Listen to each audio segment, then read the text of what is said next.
Kürtler başından beri bütün şeylere karşı tutum içerisinde. Gezi olaylarında bile mesela Gezi olaylarında Kürtler yer almadı. Yani o gezicilerle ittifak etmediler. Gezicilerle birlikte hareket etmediler. Oradan beri gerçi Kürtler sınava veya teste tabi tutulacak bir topluluk değil. Zaten bu konuda gerekeni yapıyorlar. Daha sonraki olaylarda da baktığımızda mesela işte Hendek olaylarında öz yönetim ilanında baktığımızda PKK'nın Devrimci Halk Savaşı fantezisine olumlu cevap vermedi Kürt halkı. Marjinal solun devrimci halk e, halk savaşı fantezilerine Kürtler kulak vermedi.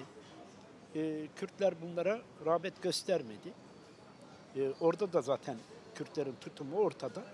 O hem gezi olayları hem PKK'nın Hendek Kandil'in yani özellikle Hendek kazma işte öz yönetim ilan etme kepazeliğine Kürtler icabet etmedi onlara. Onların karşısına şey etti.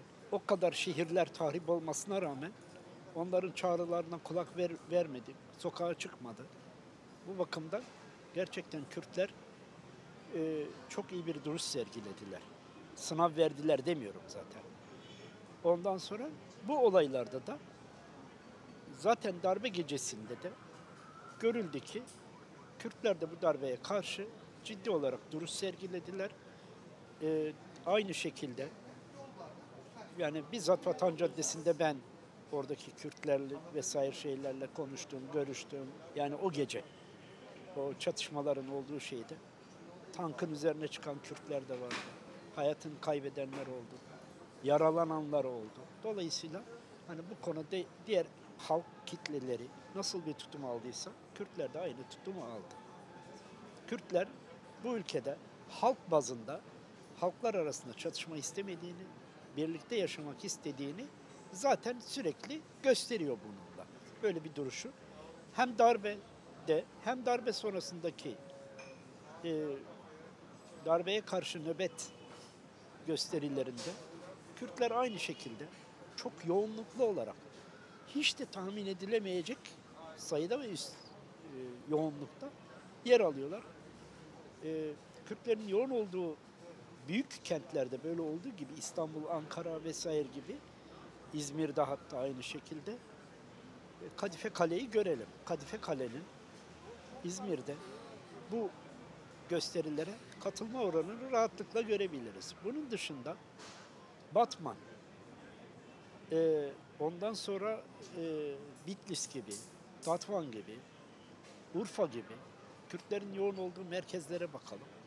Mardin gibi vesaire gibi merkezlere baktığımız zaman gene Kürtlerin aynı şekilde yoğun bir şekilde buna iştirak ettiğini, burada yer aldığını görebileceğiz. Yani Kürtler bu ülkede bütün bir Müslüman halkın taşıdığı ortak refleksleri belirtiyor ve gösteriyor.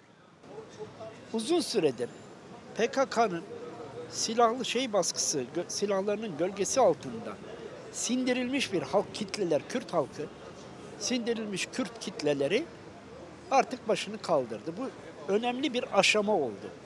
Yani bu Hendek kazma olayında geçen bir yıllık son süreçte olan olaylar gösterdi ki Kürt halkı bu korku duvarını yırttı. O korku duvarını yıkmış olan Kürt halkı darbe gecesi başta olmak üzere darbe gecesinden sonraki gecelerde de dışarı çıkmaya, kitlesel olarak kitleler halinde dışarı çıkmaya devam etti. Kürt halkı Devrimci Halk Savaşı fantezilerine icabet etmemesi ve iltifat etmemesine rağmen garip bir şekilde AK Parti tabanında bazı gizli servislerin eliyle Türkçü, Kürtleri adeta hedef alan bir damar geliştirilmeye çalışıldı. Buna karşı durduk. Buna karşı her türlü uyarımızı yaptık. Dedik ki bu olmaz. Kürtlerin darbeye karşı tutumu, Türkiye'nin bütün halkının darbeye karşı tutumu gibi oldu. Türkiye halklarının ezici bir çoğunluğu bu darbeye karşı koydular. Bu darbenin akamete uğraması için meydanlara döküldüler, yaralandılar, canlarını verdiler. Hem İstanbul, Ankara gibi büyük şehirlerde Kürtler çok büyük topluluklar halinde darbe karşıtı gösterilere katıldılar. İlk andan itibaren hem de bölgede özellikle ifade etmek gerekiyor. Hüdapar'ın da büyük katkısıyla, çok büyük katkısıyla hem Diyarbakır'da hem Batman'da tüm Türkiye'nin dikkatini çekecek gösteriler yapıldı. Benzer şekilde hem Bingöl'de, Mardin'de, Urfa'da, Van'daki gösterilerde dikkat çekecek kadar büyüktü. Ama HDP çevresi bunların darbeyi esasen protesto etmesi beklenmezdi. Her ne kadar sözlü olarak karşı çıktılarsa da darbenin en büyük mağduru Kürtler olmasına rağmen tarih boyunca yapılmış bütün darbeler her ne amaçla yapılırsa yapılsın nihayetinde darbenin Kürtlere vurulmasına rağmen bu çevre bu darbeye karşı ciddi bir tutum içerisinde, bir protesto tutumu içinde olmamıştır. Darbe protestolarına hiçbir şekilde katılmamıştır. Aksine darbe protestosuna katılanları eleştirel bir yaklaşımla ele almış, küçümsemiş, aşağılamaya çalışmış. Onların tutumu, Kürtlerin tutumuna benzemiyor. Geçmişte benzemediği gibi bugün de benzemiyor. Ama Kürt halkı sonuna kadar HDP'den farklı olarak, HDP'nin tutumuna aykırı olarak darbe karşıtı olmuş.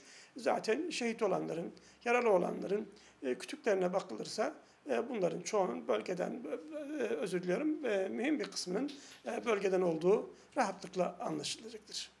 Mesela anıldığı isim yani sayılırken Türkiye halkları söylendi, Kürtlerde dendi. Fakat belki genel anlamda böyle bir Türklük ağırlığı vardı. Bu son sürecin getirdiği bir havadır. Olumlu bir hava değildir ama son sürecin getirdiği bir havadır. Son 1-2 yıldır özellikle Türkiye'de milliyetçi kesimlerin kazanılması yönünde bir çaba vardır. Bunun sürdürülmesi yönünde bir tutum sergilendi. Bir tarafını mazur görmek lazım ama öbür taraftan bunun oluşturacağı problemlere de engel olmak lazım, bunun önüne geçmek lazım. Mazur tarafı şudur, şüphesiz ki darbenin engellenmesinde Türk milliyetçilerinin bir kesiminin, önemli bir kesiminin darbe karşıtlığının çok payı olmuştur. Burada herkesin payı olmuş, onların da payı olmuştur. Mısır'da İhvan-ı Müslim'in milliyetçileri darbe karşıtlığına çekemediği için çok ağır kayıplar verdi. Esasen o baltacıların bir kısmı da Arap milliyetçileriydi. Bu çok konuşulmadı. Türkiye'de çok iyi tahlil edilmedi. Burada ilk andan itibaren gerek ordu içindeki kesimiyle nihayetinde Genelkurmay Başkanı Devlet Bahçeli'nin bana verdiği silah kayıp diyecek kadar o çevreye yakın. Gerek İstanbul'da 1. Ordu Komutanı'nın ki bu da önemli bir şahsiyetti. Bunun da ülkücü çevrelere yakın olduğu söylendi. Gerek meydanlarda şüphesiz ki ülkücülerin, Türkçülerin bir ağırlığı vardı. Bir ağırlığından belki dememek lazım ama bir payı vardı.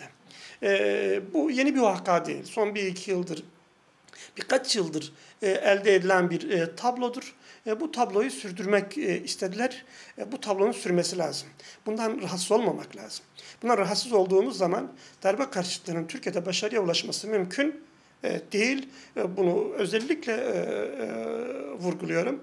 Bundan hiçbir şekilde rahatsız olmamak lazım. Elbette bu memlekette bir ülkücü, Türkçü kesim vardır. Geçmişte de vardı. Bundan sonra var olmaya devam edecektir. Bunlar çok itilirse öteye geçerler ve bugün elde edilen başarılar kaybedilir. Bunun hiçbir şey yok. Burada asla bir hayalperestliğe yer yoktur. Ama bundan sonraki dönemin ideolojisine renk vermesine müsaade etmemek lazım. Zira şüphesiz ki bu darbeyi engelleyen asıl güç Türkiye'nin İslami kesimleriydi. En önde koşanlar onlardı. Şehitleri de onlar verdiler. Darbe karşılığı fikriyatı Türkiye'de İslami kesimlere aittir. Fikriyat olarak İslami kesimler, pratiği de İslami kesimlere aittir. Eğer İslami kesimler ilk andan itibaren tekbirlerle sokaklara dökülmeselerdi, hiç kimse sokağa dökülmeyecekti, hiç kimse önde görünmeyecekti. Bu işin lokomotifliğini onlar yaptılar. Bu lokomotifin hakkını vermek lazım. Bu lokomotif bir ümmetçi lokomotiftir.